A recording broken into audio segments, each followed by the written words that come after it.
So here we are with more news. We have Josh Rosen traded to the Dolphins. A very good move because I believe, honestly, I can't even think of who the hell the Dolphins have on their roster right now at quarterback. Is it Brock Osweiler? I think that might have been the starting running quarterback going in. So basically, Josh Rosen goes from the Cardinals, a bottom 5 roster, to a slightly worse bottom 5 roster. Receiving and playmakers, very similar, probably a little bit worse if we're going to be honest. Offensive line, very similar. I would say a little bit better, though, if we're going to be honest. A guy in a Rosen, definitely would have thought he would have probably went somewhere like New York. Of course, we know the Daniel Jones situation, not a favorable one for Giants fans.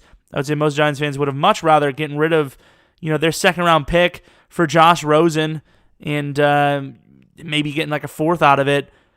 I think it would have been a much better choice than Daniel Jones. I know durability is kind of a thing for Josh Rosen, but he was fine last year, I think. Offensive line, obviously, a very big issue for New York, but Rosen's still a young guy. He could sit behind Eli for a year or two. It would have been fine. I think it would make more sense for a guy like him to sit. But, of course, in Miami, there's no chance that happens. Honestly, for the Dolphins, I really feel like they're just getting a slightly better Tannehill. I really do.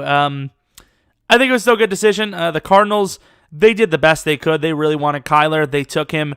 They got, a late second for a guy that they took mid-first. So taking a bit of a loss here. However, at least they got something for it. We all knew they were going to trade him tonight. There was no doubt about it. Trade him. I would have traded him, honestly, right after Drew Lock went. Right after pick 10, I would have been like, all right, all the quarterbacks are gone. Who do you want?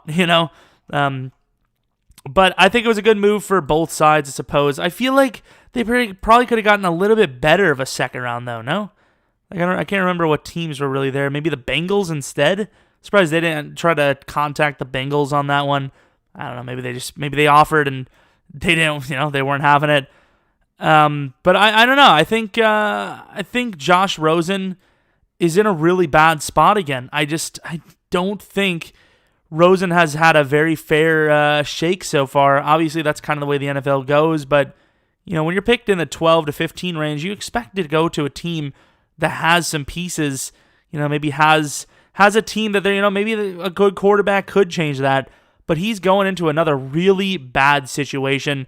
He probably will win the starting job, and unfortunately, he's just not going to have a great season. It's just, what can you really do around, with the talent around him, honestly? I mean, the Dolphins took a DT. I believe they traded down, obviously they traded for Rosen, so they didn't get a wide receiver or some, position like that. I think, honestly, if I'm the Dolphins, you got to go out and get a huge wide receiver, make it easier on Rosen, give him somebody to throw to a big target, really.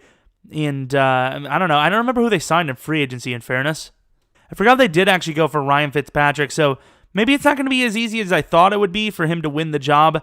I think it's going to be another situation like Tampa where Fitzpatrick has a couple of really good games and then it starts to fold. They're going to throw Rosen in there. The team's still going to be bad, so no matter how good Rosen plays, it's going to be another situation where even he might get benched. It's really going to be a crap fest there. The Cardinals and Dolphins, I'm sorry if you're a Dolphins fan. The Packers aren't doing well themselves, so it's not like we're perfect. But I'm feeling it's a good move for you guys. I just still don't think Rosen's ready yet with the talent around him. I don't think he can get it done. I don't think many quarterbacks can get it done in Miami or Arizona right now, even though, like I said, I think Arizona made a great pick with the speedy Andy Isabella pick. I don't know if there's going to be any more crazy trades. This was, one we've all expected to come, so I was expecting to make a video today. And then we should see a package recap video, depending on who they take. Of course, we took a lineman. You'll hear my what is it called? My reaction to that, and then whatever we take with our third-round pick, assuming we take one at this rate, we may trade down. Not going to lie, I think all the wide receivers we wanted may be gone. There's a good chance we do trade down, but we'll see. Hope you guys enjoyed the video. Enjoy my expert opinion, because I'm just the smartest when it comes to everything NFL. But yeah, if you're new, maybe subscribe, like the video if you liked it. Follow me on Twitter, Jeromepkr, and expect one more video for tonight, and then honestly, we might not see maybe one more draft video for the rest of the year until next year's draft. Enough drowning you guys in content. Well, content. Hope you guys come back for the next video. But until next video, see ya!